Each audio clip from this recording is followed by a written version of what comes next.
All right, time now to talk about this week's biggest brand stories with Tony Chapman, host of the Chatter That Matters podcast. Good morning, Tony. Great to see you. Happy Friday. Happy Friday, and looks like the weather's breaking. It's beautiful. Good. Oh, that's nice, because when we were coming in, it was a very different story. So you're giving us the update, Tony. This is interesting. On the same week that Donald Trump spent a lot of time in the United Arab Emirates, we understand Disney is going to be opening a theme park in the Middle East. What do you think of Mickey in the Middle East now? Well, it's interesting how your compass quickly moves from your moral values to money. I mean, Disney for the last couple of years have taken on Florida, saying, no, we're an inclusive organization, and really gone head-to-head against the Republicans. You know, we're all about diversity. Yep. And then a second later, Abu Dhabi comes along and says, hey, unlimited money, we'll cover all the costs, we'll hire all your designers, come and build the greatest theme park, because there's no limit to budgets and imagination there. And guess what? All of a sudden, that moral compass seems to go to a country I wouldn't say is known for its human rights. So it just proves to you that it's going to be one of the most extraordinary theme parks. 400 million people live within a 4-hour flight. Yep. They're unserved. Fantastic business case. But you got to say to the board, so weren't we fighting Florida over here, and now we're going over there? And that's just the reality of capitalism today. Money always talks. Exactly. So, will there be backlash? Do you anticipate it? Do you think Disney is prepared for this? I think Disney's prepared for it. And basically they're saying they're underwriting all the costs. There's zero risk to us.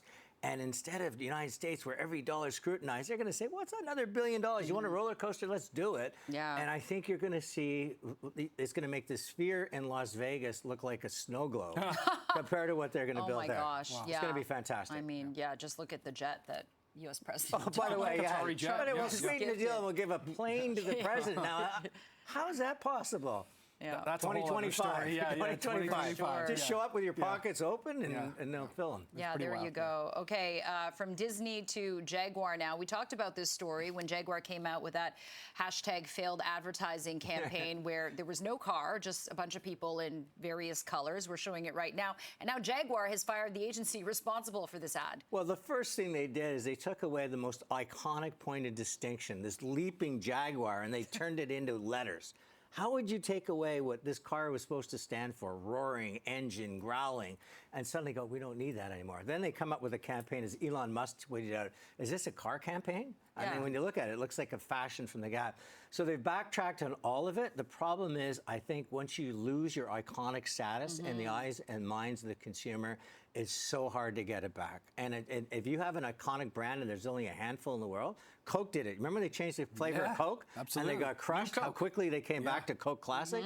I'm not sure Jaguar Classic, but if I was going to do Jaguar and own the EV market, which they're saying, bring back the Jaguar E-Class. Oh, yeah. Remember that beautiful car? British Racing Green, E-Type, but powered by electric, and though you have a button that you can still hear the sound of the engine. Yeah, Put those two together, and next thing you know, and guess what? Amazon just bought the Bond franchise. Do a deal with Amazon, launch it within the Bond franchise, and sell the car on Amazon. Change it up, mox it up, but you know what?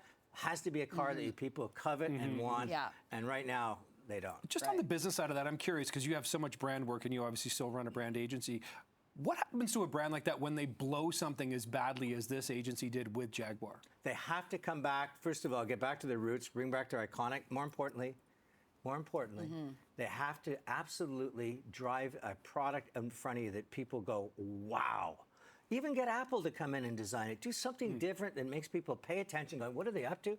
Unveil the curtain, and people will forget the past because they want the future. Right. You mentioned that Jaguar lost like 50% in sales because of after this ad came out. So it could be detrimental. They're not even making them right now. And these e-vehicles that they came out with, people, I don't even recognize what it is. Jaguar is sexy sports car. It's James Bond mentality and iconic device.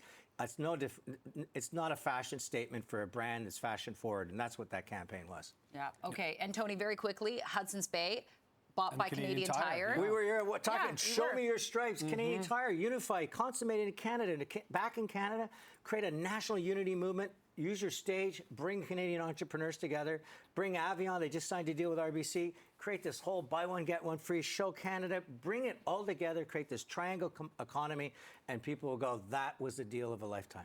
Yeah, it seems to make a whole lot of sense. Two massive Canadian brands now under one umbrella. Okay. Oh, fantastic. Tony, really appreciate this as always. It's good to see you. Always. Have a great long weekend, Tony. Yeah, Thank you. Kicking that off. And we're back with more Stupid Twin for breakfast coming up right after this.